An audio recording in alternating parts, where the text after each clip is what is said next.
प्रणाम सभी को। आइए आज गीता के अध्याय 14 और श्लोक 12 से शुरू करते हैं।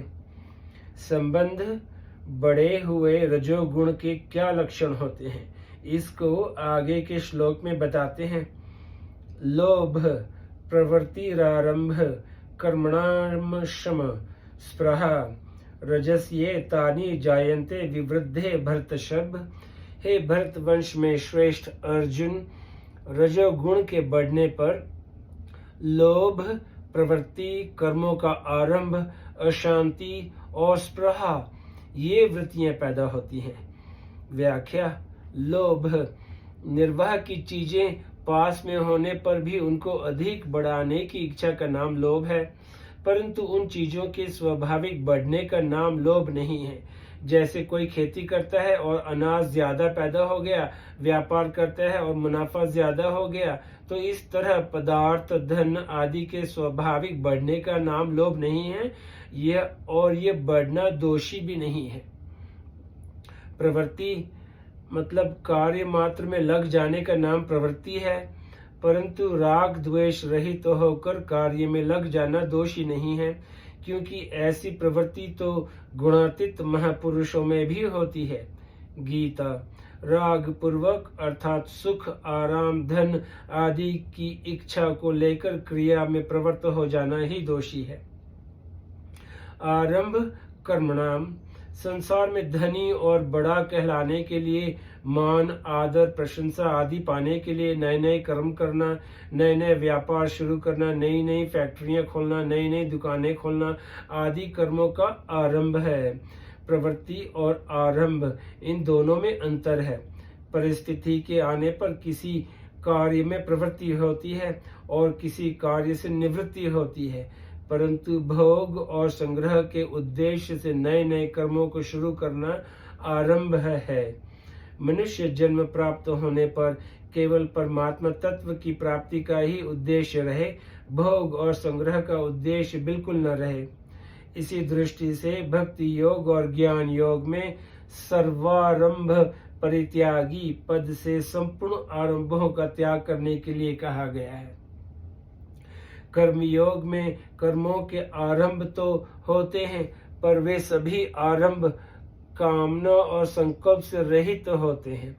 गीता: कर्म योग में ऐसे आरंभ दोषी भी नहीं है, क्योंकि कर्म योग में कर्म करने का विधान है और बिना कर्म किए कर्म योगी योग मतलब समता पर आरूढ़ नहीं हो सकता। गीता: अतः आसक्ति रहित होकर प्राप्त परिस्थिति के अनुसार कर्मों के आरंभ किए जाएं तो वे आरंभ नहीं हैं, प्रत्युत प्रवृत्ति मात्र ही हैं, क्योंकि उनसे कर्म करने का राग मिटता है। वे आरंभ निवृत्ति देने वाले होने से दोषी नहीं है। अशम, अंतकरण में अशांति हलचल रहने का नाम अशम है। जैसी इच्छा करते हैं वैसी चीजें मतलब धन, संपत्ति, यश, प्रतिष्ठा आदि जब नहीं मिलती, तब अंतकरण में अशांति हलचल होती है। कामना का त्याग करने पर यह अशांति नहीं रहती। स्पृहा नाम प्रवाह का है। जैसे भूख लगने पर अन्न की, प्यास लगने पर जल की, जाड़ा लगने पर कपड़े की परवाह आवश्यकता होती है, पर वास्तव में भूख, प्यास और जाड़ा इनका ज्ञान होना दोषी नहीं है, प्रत्युत अन्न, जल आदि मिल जाए ऐसी इच्छा करना ही दोषी है। साधक को इस इच्छा का त्याग करना चाहिए, क्योंकि कोई भी वस्तु इच्छा के अधीन नहीं है। रजस्ये तानि जायन्ते विवृद्धे भरतशर्म, जब भीतर में रजोगुण बढ़ता है तब उपयुक्त लोभ, प्रवृत्ति आदि वृत्तियां बढ़ती हैं। ऐसे समय में साधक को ये विचार करना चाहिए कि अपना जीवन निर्वाह तो हो ही रहा है, फिर अपने लिए और क्या चाहिए। ऐसा विचार करके रजोगुण की वृत्तियों को मिटा दे, उनसे उदासीन हो जाए। अब श्लोक 13 से शुरू करते हैं। संबंध बढ़े हुए तमोगुण के क्या लक्षण होते हैं, इसको आगे के श्लोक में बताते हैं। अप्रकाशो प्रवर्तित श्रुच प्रमादो मोह एवच तमस्येतानि जायन्ते विवृद्धे कुरुनंदन।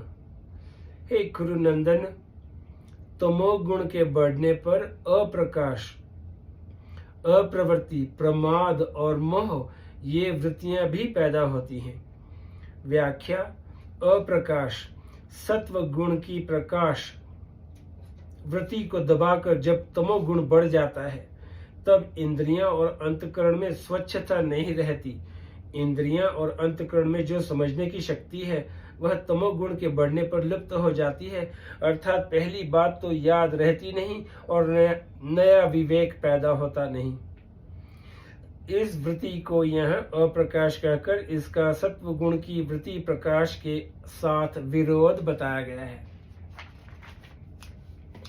अप्रवृत्ति रजोगुण की वृत्ति प्रवृत्ति को दबाकर जब तमोगुण बढ़ जाता है तब कार्य करने का मन नहीं करता। निरर्थक बैठे रहने अथवा पड़े रहने का मन करता है। आवश्यक कार्य को करने की भी रुचि नहीं होती। यह सब अप्रवृत्ति वृत्ति का नाम है। प्रमाद न करने लायक काम में लग जाना और करने लायक काम को न करना, तथा जिन कामों को करने से न पारमार्थिक उन्नति होती है, न सांसारिक उन्नति होती है, न समाज का कोई काम होता है और जो शरीर के लिए भी आवश्यक नहीं है, ऐसे बीड़ी, सिगरेट, ताश, चौपड़, खेल, तमाशे आदि कार्यों में लग जाना प्रमाद वृत्ति का काम है। मोह तमोगुण के बढ़ने पर जब मोह वृत्ति आ जाती है तब भीतर में विवेक विरोधी भाव पैदा होने लगते हैं। क्रिया के करने और न करने में विवेक काम नहीं करता, प्रत्युत मूढ़ता छाई रहती है, जिससे पारमार्थिक और व्यावहारिक काम करने की सामर्थ्य नहीं रहती। एवच इन पदों से अधिक निद्रा लेना, अपने जीवन का समय निरर्थक नष्ट करना, धन निरर्थक नष्ट करना आदि जितने भी निरर्थक कार्य हैं उन सब को ले लेना चाहिए। तस्मैयतानि जायन्ते विवृद्धे कुरुनंदन, ये सब बड़े हुए तमोगुण के लक्षण हैं। अर्थात जब ये अप्रकाश, अप्रवृत्ति आदि दिखाई दे तो समझना चाहिए कि सत्व गुण और रजोगुण को दबाकर तमोगुण बढ़ा है। सत्व, रज और तम ये तीनों ही गुण सूक्ष्म होने से अतीन्द्रिय हैं, अर्थात इंद्रियां और अंतःकरण के विषय नहीं हैं। इसीलिए ये तीनों गुण साक्षात दिखने में नहीं आते। इनके स्वरूप का साक्षात ज्ञान नहीं होता। इन गुणों का ज्ञान, इनकी पहचान तो वृत्तियों से ही होती है, क्योंकि वृत्तियां स्थूल होने से वे इंद्रियां और अंतःकरण का विषय हो जाती हैं। इसीलिए भगवान ने 11वें, 12वें और 13वें श्लोक में क्रमश तीनों गुणों की वृत्तियों का ही वर्णन किया है, जिससे अतीन्द्रिय गुणों की पहचान हो जाए और साधक सावधानी पूर्वक रजोगुण तमोगुण का त्याग करके सत्व गुण की वृद्धि कर सके। मार्मिक बात, सत्व, रज और तम तीनों गुणों की वृत्तियां स्वाभाविक ही उत्पन्न, नष्ट तथा कम अधिक होती रहती हैं। ये सभी परिवर्तनशील हैं। साधक अपने जीवन में इन वृत्तियों के परिवर्तन का अनुभव भी करता है। इससे सिद्ध होता है कि तीनों गुणों की वृत्तियां बदलने वाली हैं और इनके परिवर्तन को जानने वाले पुरुष में कभी कोई परिवर्तन नहीं होता। तीनों गुणों की वृत्तियां दृश्य है और पुरुष इनको देखने वाला होने से दृष्टा है। दृष्टा दृश्य से सर्वथा भिन्न होता है, यह नियम है। दृश्य की तरफ दृष्टि होने से ही दृष्टा संज्ञा होती है। दृश्य पर दृष्टि न रहने पर दृष्टा संज्ञा रहित हो रहता है। भूल यह होती है कि दृश्य को अपने में आरोपित करके वह मैं कामी हूँ, मैं क्रोधी हूँ आदि मान लेता है। काम, क्रोध आदि विकारों से संबंध जोड़कर उन्हें अपने में मान लेना, उन विकारों को निमंत्रण देना है और उन्हें स्थायी बनाना है। मनुष्य भूल से क्रोध आने के समय क्रोध को उचित समझता है और कहता है कि यह तो सभी को आता है, और अन्य समय मेरा क्रोधी स्वभाव है, ऐसा भाव रखता है। इस प्रकार मैं क्रोधी हूं ऐसा मान लेने से वह क्रोध अहंता में बैठ जाता है। फिर क्रोध रूप विकार से छूटना कठिन हो जाता है। यही कारण है कि साधक प्रयत्न करने पर भी क्रोधादि विकारों को दूर नहीं कर पाता और अब उनसे अपनी हार मान लेता है। काम क्रोध आदि विकारों को दूर करने का मुख्य और सुगम उपाय यह है कि साधक इनको अपने में कभी माने ही नहीं।